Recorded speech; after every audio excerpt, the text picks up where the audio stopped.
Gulistan news के Delhi studio में आप सबको खुशामदीद। प्रोग्राम अब तक आप देख रहे हैं, मैं हूं आपके साथ आसिफ रशीद। प्रोग्राम का आगाज इस अहम खबर के साथ कि जहां पर लक्ष्य फुटबॉल टूर्नामेंट 2022 का चौथा सीजन, जिसका सबसे ज्यादा इंतजार था, 25 दिसंबर 2022 से mini stadium parade football ground Jammu में शुरू होने जा रहा है, जिसके लिए तैयारियां जारी हैं। चौथे सीजन के लिए कुल 21 टीमों ने रजिस्टर किया है, जिसका दावा लक्ष्य फुटबॉल टूर्नामेंट में अब तक की सबसे ज्यादा शिरकत जिम्मेदारान की तरफ से जिनने की है उनकी जानिब से किया गया। सबसे ज्यादा शिरकत की वजह से बताया जाता है कि हर हफ्ता भर जारी रहने वाले इवेंट को 2 जनवरी 2023 तक जारी रखा जाएगा। इवेंट के फिक्सचर मीटिंग आज शाम हाउस ऑफ क्यूजीन रेस्टोरेंट उस्ताद मोहल्ला जम्मू में मुनक्किद हुई, जिसमें टीम के तमाम कप्तानों ने शिरकत की। पहला मुकाबला हिमालयन गन्स और एमयू फुटबॉल क्लब के दरमियान 25 दिसंबर को खेला जाएगा। फाइनल 2 जनवरी 2023 को होगा। और लक्ष्य फुटबॉल टूर्नामेंट लद्दाख से बाहर लद्दाखियों के लिए खेलों का सबसे बड़ा इवेंट करवाती है। इसका मकसद मंशियात और साथ ही साथ इंटरनेट की लत से लड़ना है। लद्दाख के नौजवानों को एक बेहतर प्लेटफॉर्म इन खेल सरगर्मियों के जरिए भी दिया गया है।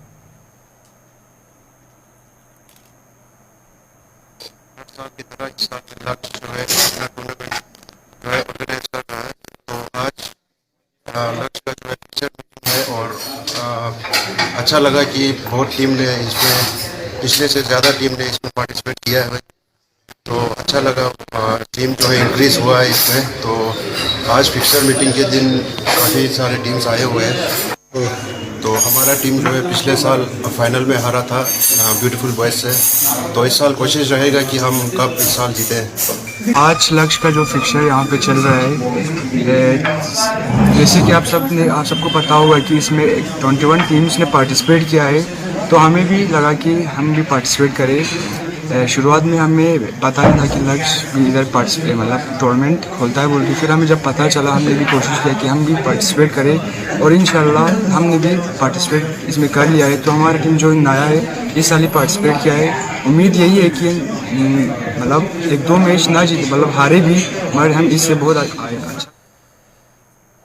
कृषि विज्ञान केंद्र यानी केवी के न्योमा के सरबराह डॉक्टर जगमीत यांगचन ने न्योमा ब्लॉक के लगस्टी गांव में कृषि विज्ञान केंद्र डेमोन्स्ट्रेशन प्रोग्राम बी के जरिए कुदरती काश्तकारी के आउट स्किलिंग पर आज एक शानदार मुजाहरा किया। कुल 64 किसानों ने इस तकरीब में शिरकत की और इस प्रोग्राम के दौरान डॉक्टर जगमीत यांगचन ने पायदार ज़राअत की तरक्की के लिए नामियाती काश्तकारी की अहमियत पर जोर दिया और कुदरती तौर पर मकामी सतह पर दस्तयाब मसनूआत के जरिए जीवामृत माया खाद की तैयारी और खेत की फसलों में जीवामृत के फायदे का भी तरीकाकार या बाकी चीज़ों पर आज जोर दिया।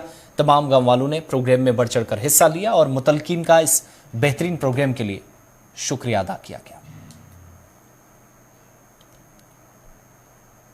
जैसे कि जानते हैं कि पूरे हिंदुस्तान में कि नेचुरल फार्मिंग का बहुत बड़ा मुहिम शुरू हो चुका है। उसी चीज़ को मद्दे नज़र रखते हुए केवी की न्योमा जो 16,000 फीट पे है, वहाँ पे भी इस नेचुरल फार्मिंग को ज़ोर शोर से हम कर रहे हैं। 1 महीने पहले से हम इस प्रोग्राम को फार्मर फील्ड पे हम करने की कोशिश कर रहे हैं। जैसे कि वहाँ पे इस टाइम -20 डिग्री सेल्सियस है। वहाँ पे हमने जीव अमृत जैसे नेचुरल फार्मिंग के जीव अमृत बनाने की हमने कोशिश की है, जिसमें हमारा नीदर, मूत, न्योमा और छुमाथांग जैसे गांव में ऑलरेडी ये हमारे डेमोन्स्ट्रेशन के थ्रू हम कर चुके हैं। मुझे बहुत फख्र के साथ ये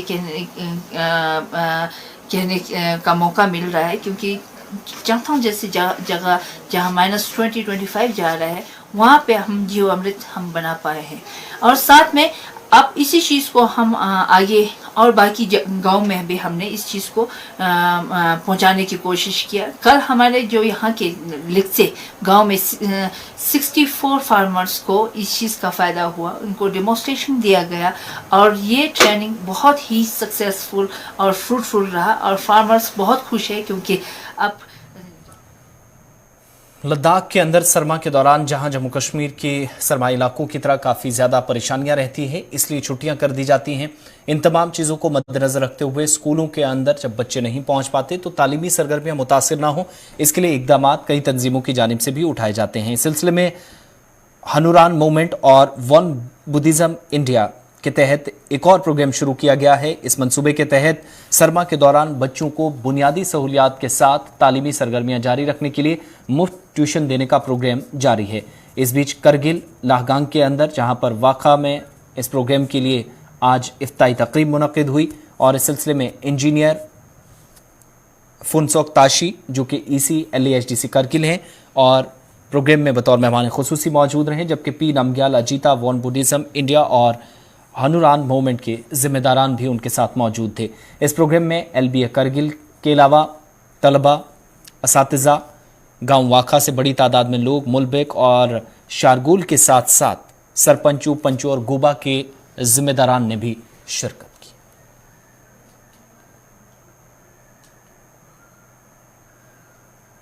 जानते हैं कि आजकल जो ना हमारे गवर्नमेंट स्कूल हो चाहे प्राइवेट स्कूल हो, वहाँ पे विंटर वेकेशन शुरू हो गया है। तो करगिल डिस्ट्रिक्ट के मुख्तलिफ जगहों पे जो ना विंटर ट्यूशन स्टार्ट हो रहा है, चाहे वो गवर्नमेंट की ओर से हो या NGOs की ओर से हो।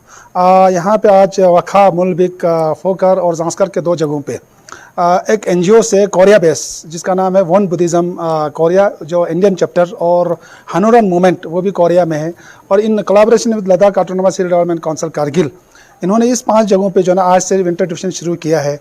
जो क्लास 3rd और 4th हो फ्री ट्यूशन इनके ओर से दिया जा रहा है। ये एक नॉन प्रॉफिट वॉलंटरी ऑर्गेनाइजेशन से हम ये प्रोग्राम जो शुरू किया है, इसका मकसद ये है कि गांव के जो बच्चे हैं दूर दूर इलाके चले जाते हैं, करगिल हैं, लेह हैं, और बहुत सारे लोग तो श्रीनगर जाते हैं, जम्मू जाते हैं, दिल्ली जाते हैं। तो हमने सोचा कि उनको अपने गांव में रह के अपने पेरेंट्स के साथ रहते हुए हम जो है जो एजुकेशन इनको दिल्ली, जम्मू, श्रीनगर में मिलते हैं वो हम लद्दाख में introduce. Mission director national health mission union territory Ladakh की जानिब से एक अहम इतला दी गई है, जिसकी जानिब से इश्तिहारी नोटिस के हवाले से या जो जारी करदा notification number 190 SHS UTL NHM HR था, जिसके बाद एक और नोटिफिकेशन टेलीबानस प्रोग्राम के तहत आया था 233/SHS/MD/NHM/2022 यानी 2022 में, और टेलीबानस प्रोग्राम के तहत NHM के तहत जो कॉन्ट्रैक्ट की बुनियाद पर इंसानी वसाइल की खिदमत या ह्यूमन रिसोर्स जो टेलीमानस प्रोग्राम के तहत जिन लोगों को हायर किया जा रहा था, जिन लोगों को A और B लिस्ट में शॉर्ट लिस्ट किया गया, उम्मीदवारों को इंटरव्यू के लिए अब बुलाया गया है। शॉर्ट लिस्ट किए गए उम्मीदवारों के इंटरव्यूज काउंसलर के ओहदे के लिए 3 जनवरी 2023 को, और मिशन डायरेक्टर के दफ्तर NHM लद्दाख सकरा लेह में बकिया असामियों के लिए 4 जनवरी 2023 को इंटरव्यूज लिए जाएंगे। इस हवाले से नेशनल हेल्थ मिशन या mission director national health mission UT Ladakh की जानिब से इतला दी गई है। जो कैंडिडेट शॉर्ट लिस्ट हुए हैं 3 और 4 तारीख को यह अहम इंटरव्यूज होने जा रहे हैं, जहां पर इंटरव्यू काउंसिल के ओहदे के लिए 3 जनवरी 2023 को और मिशन डायरेक्टर के दफ्तर NHM लद्दाख सकरा लेह में बकिया असामियों के लिए 4 जनवरी 2023 को इंटरव्यूज होंगे।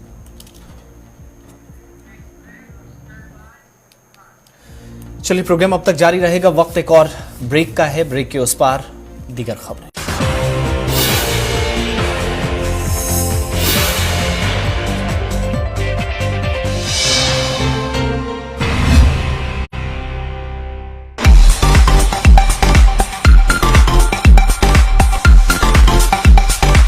PSF Shoes, your comfort, our passion.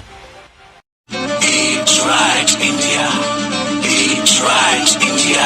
Ze sangsmolla za serik standelte lorgyus sangma gyus zat goshezino za serik senanga kolteyot kangun jipsal choste zik goshezino zas khachi kane allergy chashi chezino allergy chacheschan zas gune twa oma mungfali thul nyasha soybean trozosgun kaltes ngerange igune kane allergy chana izuk zas kananga ichala gun shesteyot tegun tang zemmazat igun sapik rigdonnang Khamzdeya noskial tang shichizino kaltes ngerange za shigdon testing ne phogadna tenna malla doctor ekas kyut gos za serik senanga sheskan juzma tang parametric flooring tang songun zix class first preservative tang speste class second preservative manga gyala thiano instruction for use yangna za serik circle demo tang yang pokol kaltes lebaleka des yodna garmet silazat bugdas galefia I circagun laglen nanga kyonga zat storage condition yangna za serik karo borin kazuga borin yang tusso tam supa borin ibo gyuzzaches sperna thapsang senanga nasash kampe kaborches I Captasmo Mimasi Pandefia, Food Safety, Drugs and Food Control Organization, Ladage Choknes Peltain. It's right, India. It's right, India. एक जरूरी सूचना, ministry of tribal affairs द्वारा pre matric और post matric scholarship की तारीख 30 दिसंबर तक बढ़ा दी गई है। लिहाजा लेह और कारगिल के सभी छात्रों को सूचित किया जाता है कि एनएसपी पोर्टल पर विजिट करके 30 दिसंबर से पहले अपने जरूरी काम पूरे कर लें। तारीख आगे बढ़ाए जाने की संभावना नहीं है। डीआईपीआर लद्दाख द्वारा जनहित में जारी। इंतजामिया के प्रिंसिपल सेक्रेटरी संजीव किरवार ने लद्दाख में विद्या समीक्षा केंद्र VSK को नाफिज करने वाली agency educational consultants India limited EdCIL के साथ एक इब्तिदाई मीटिंग की, जिसमें कामकाज का उन्होंने जायजा लिया और मुतलकिन पर जोर दिया कि वो कारकर्दगी को बेहतर बनाने के साथ साथ सहूलियात को यकीनी बनाने पर भी जोर दें।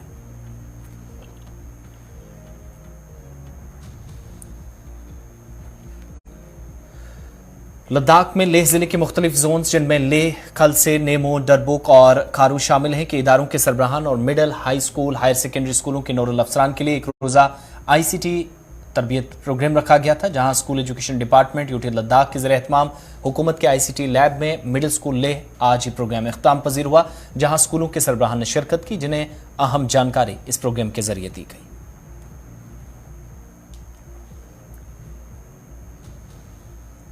Deputy chairman EC education Tsering Angchuk ने आज स्कूल एजुकेशन डिपार्टमेंट लेह के हुकाम के साथ एक मीटिंग तलब की ताकि 2023 और 24 के नई तालीमी सेशन के लिए नजरसानी शुदा भूटी निज़ाब कुतुब की अशात के मनसूबों पर तबादला ख्याल किया जा सके।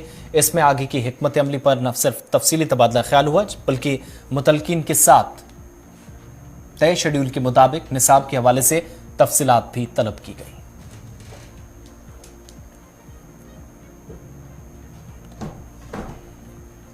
Executive counsellor wild life LEHDC Kargil Mohsin Ali ने आज wild life and forest division Kargil के फ्रंटलाइन वर्कर्स के लिए दूर-रोज़ा सलाहियत साजी वर्कशॉप की इख्तितामी तकरीब में शिरकत की, जिसका एहतमाम wild life protection division Kargil ने world wide fund for nature development यानी WWF के ताउन से किया, जिसमें मुतलकीन की जानिब से बड़ी तादाद में शिरकत की गई। आज के हुए इस प्रोग्राम में अफसरान को आगे की हिकमत अमली पर भी तफसीलात दी गई।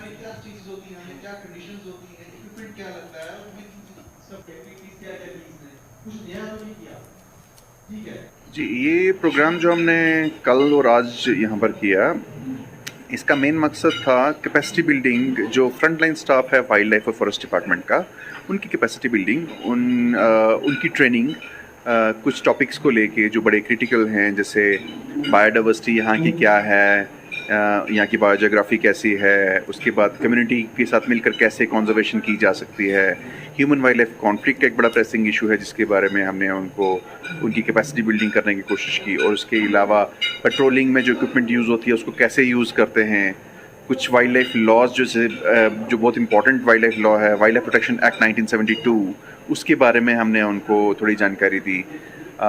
उसके अलावा एनिमल रेस्क्यू रिहेबिलिटेशन जो है वो कैसे करनी चाहिए, उसमें क्या स्टेजेस होती हैं, तो थोड़ा इसके बारे में हमने एक ट्रेनिंग रखी थी। जो